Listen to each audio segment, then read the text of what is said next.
My name is Valerie Rocha, and I am a senior in the College of Public Service here at UHD. At the House of Tiny Treasures, we were asked to create a story with the student. So my expectation, I thought they were going to be 4 or 5-year-olds who kind of know how to read already or write or talk a little bit more.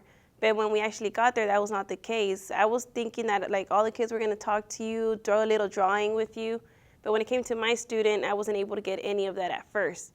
It took him a little while to try to talk to me at first.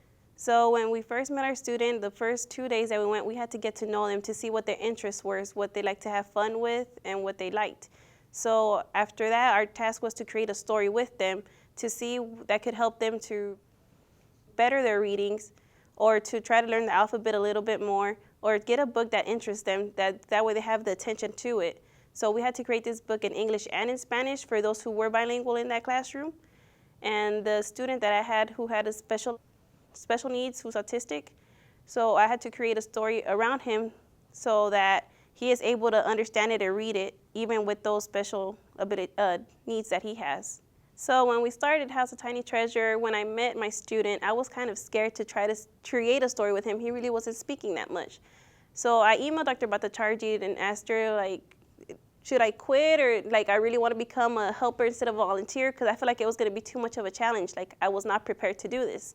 So after emailing back and forth with Dr. Bhattacharjee, she was able to help me to get more confidence in myself, more self-esteem that I will be able to do this.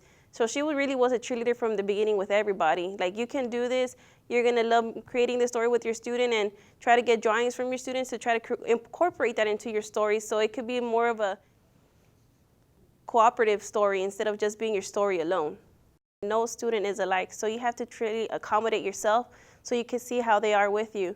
So if they're like running around, being on the floor playing with blocks, you're going to have to do that with them so they can really see how you're going to be accommodating yourself to them so they can have fun with you. If you have someone shy, likes to read books, you sit with them to read books, so that way they're like, hey, they're going to be here with me and do things that I like, not doing things that they like, because they're grown up and they know what they're doing.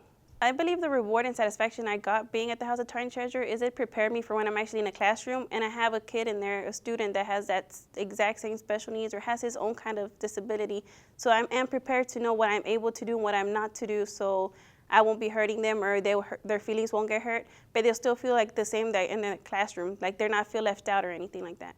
This project helped build a strong relationship with the community, because after we created a book with our student to accommodate them, now that the House of Tiny Treasure is trying to use our books to get the parents to create their own story about their family with their student, so later on next semester they're able to read it with their students. So it'll be like, so these students showed me how to create a story of my own, so this is my story, my version of a story now, so that my child can read it and know about their family as well.